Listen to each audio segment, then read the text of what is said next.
The mystery of Dwarka. दोस्तों, यूं तो श्री कृष्ण का साम्राज्य सिर्फ इस धरती पर ही नहीं बल्कि हर मनुष्य के दिल में है। लेकिन आज हम आपको कृष्ण के उस अदृश्य साम्राज्य के दर्शन कराने वाले हैं जो धरती की सतह पर नहीं बल्कि समुद्र की गहराइयों की रेत में लिपटा है। जहां कभी श्री कृष्ण ने अपनी सत्ता की शुरुआत की थी, जहां का कण कण कृष्ण लीलाओं का साक्षी था, आज वहां सिर्फ समुद्र की लहरों का शोर सुनाई देता है। गोमती नदी और अरब सागर के संगम पर बसा विश्वास और इतिहास को जोड़ता ये नगर आज भी श्रद्धालुओं के लिए देवभूमि है। भारत के पश्चिमी तट पर लगभग 6,500 स्क्वायर किलोमीटर तक फैले गुजरात में सौराष्ट्र जिले की तरफ जब बढ़ते हैं तो दूर से ही आसमान को चीरकर सनातन धर्म का बखान करती धर्म ध्वजा ये संदेश देती हुई दिखती है कि यहां से साक्षात मोक्ष का पवित्र धाम शुरू होता है। यहां से हिंदू धर्म का तप तीर्थ शुरू होता है और यहीं से शुरू होता है द्वारकाधीश का साम्राज्य, जिसका कुछ हिस्सा आज समुद्र की गहराइयों में कहीं गुमसा हो गया है।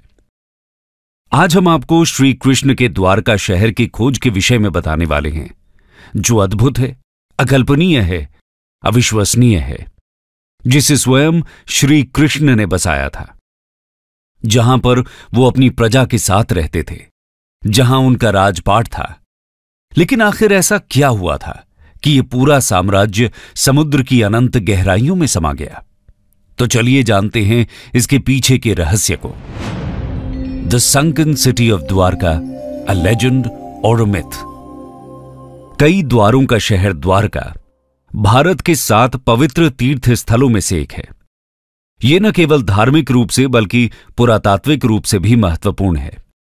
गुजरात राज्य में सौराष्ट्र प्रायद्वीप के पश्चिमी सिरे पर स्थित द्वारका 4 धामों में से एक और यात्रा के लिए सप्तपुरी शहर यानी 7 पवित्र शहरों में से एक के रूप में जानी जाती है।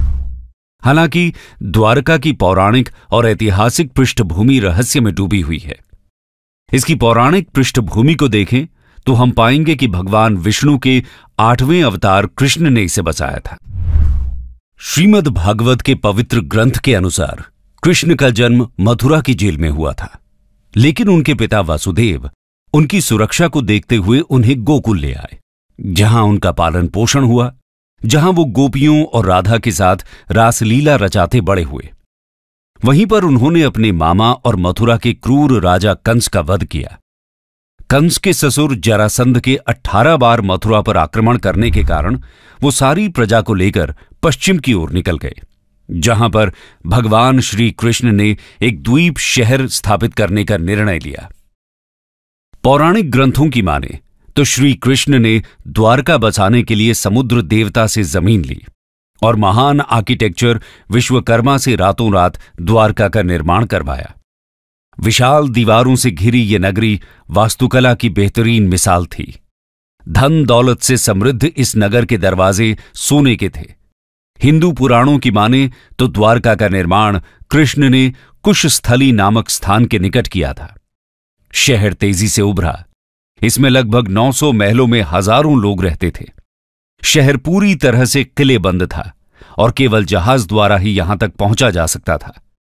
लेकिन श्री कृष्ण ने जिस शहर को इतने प्यार से समुद्र के बीच में बसाया, वो शानदार शहर उसी समुद्र में डूब गया। द्वारका का ये खोया हुआ शहर आज दुनिया भर में चर्चा का विषय बन गया है। लेकिन सवाल अभी भी वही है कि ये डूबा कैसे? दोस्तों, द्वारका नगरी के डूबने के पीछे कई तरह की कहानियां और मिथक फैले हुए हैं।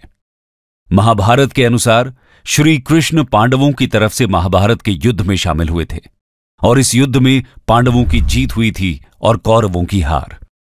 100 पुत्रों के शोक से दुखी गांधारी ने क्रोध में आकर श्री कृष्ण को श्राप दे दिया कि जिस तरह कौरवों के वंश का नाश हुआ है, ठीक उसी प्रकार पूरे यदुवंश का भी नाश होगा। धीरे धीरे द्वारका में हालात तनावपूर्ण होने लगे। उसके पश्चात सभी यदुवंशी आपस में लड़ लड़कर मरने लगे थे। सभी यदुवंशियों की मृत्यु के बाद बलराम ने भी अपना शरीर त्याग दिया। बलराम के देह त्यागने के बाद श्री कृष्ण उदास होकर वन में विचरण करने लगे। घूमते घूमते वे एक स्थान पर बैठ गए और गांधारी द्वारा दिए गए श्राप के बारे में विचार करने लगे और फिर एक पेड़ की छांव में बैठ गए।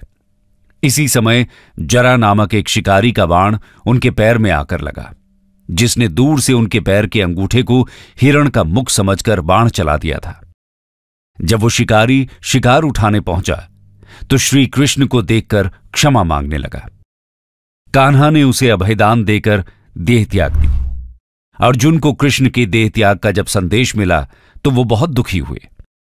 इसके बाद अर्जुन ने द्वारका पहुंचकर वासुदेव जी से कहा कि वो नगर में शेष बचे सभी लोगों को हस्तिनापुर चलने की तैयारी का आदेश दें।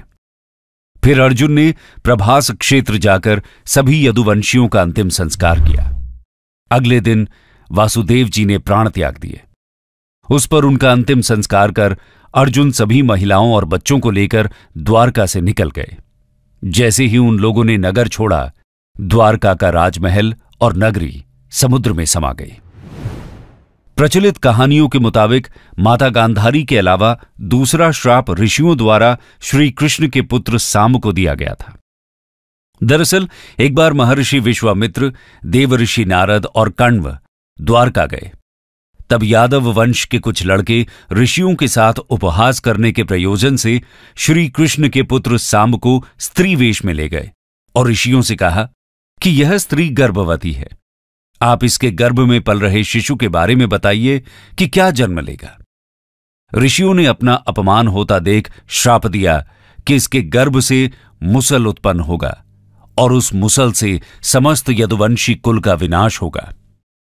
महाभारत के 23वें और 34वें श्लोक के अनुसार जिस दिन कृष्ण 125 साल के बाद आध्यात्मिक दुनिया में शामिल होने के लिए पृथ्वी छोड़ गए थे, उसी दिन शहर अरब सागर में डूब गया था और यही वो समय था जब कलयुग की शुरुआत हुई थी।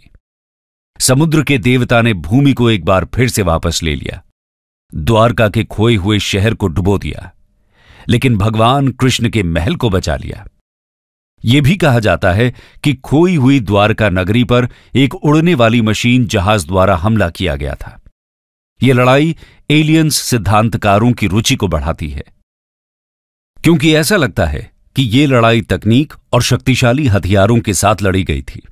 स्पेसशिप ने ऊर्जा हथियार का इस्तेमाल करके शहर पर हमला किया, जो देखने वालों को बिजली गिरने जैसा लगा, और यह इतना विनाशकारी था कि हमले के बाद शहर का अधिकांश हिस्सा खंडहर हो गया। दोस्तों, वैसे तो द्वारका आज तक एक रहस्य बना हुआ है, लेकिन आज इसके अवशेष पानी के नीचे खोजे जा रहे हैं। आइए जानते हैं इसे लेकर हमारे आर्कियोलॉजिस्ट्स क्या कहते हैं। Discovery of the submerged kingdom. दोस्तों, महाभारत के अनुसार तो प्राचीन द्वारका समुद्र में डूब गई थी, जिसकी वजह से आज ये एक महत्वपूर्ण पुरातात्विक स्थल बन गई है। द्वारका के समुद्री अवशेषों पर सबसे पहली नजर भारतीय वायुसेना के पायलटों की पड़ी थी, जो उस दौरान समुद्र के ऊपर से उड़ान भर रहे थे। इसके बाद ही 1970 में जामनगर के गैजेटियर में इसका उल्लेख किया गया। इससे पहले लोगों का कहना था कि द्वारका नगरी एक काल्पनिक नगर है और काल्पनिक कहानियों का कोई इतिहास नहीं होता। लेकिन इस शहर का पहला ऐतिहासिक रिकॉर्ड 6ठी शताब्दी में गुजरात के भावनगर के सामंत्य सिंहादित्य के पलिताना कॉपर प्लेट में पाया गया है। यह शिलालेख द्वारका के सौराष्ट्र के पश्चिमी तट की राजधानी में है और इसमें सबसे महत्वपूर्ण यह है कि इसमें कहा गया है कि श्री कृष्ण यहां रहते थे। इसके बाद से ही लोगों को भरोसा होने लगा। इस पर CSIR यानी council of scientific and industrial research के पूर्व प्रमुख और वैज्ञानिक डॉक्टर राजीव निगम महाभारत को कोट करते हैं। महाभारत में कृष्ण ने कहा है कि द्वारका शहर सागर से निकली जमीन पर बनाया गया था, लेकिन जब उसका पानी दोबारा अपनी पुरानी जगह पर आया तो शहर डूब गया। वो बताते हैं, पानी के नीचे खुदाई का काम मौजूदा द्वारकाधीश मंदिर के पास से शुरू हुआ था, जहां कई मंदिरों की एक श्रृंखला मिली, जिसका मतलब यह है कि जैसे जैसे पानी चढ़ता गया मंदिरों की जगह आगे सरकती गई।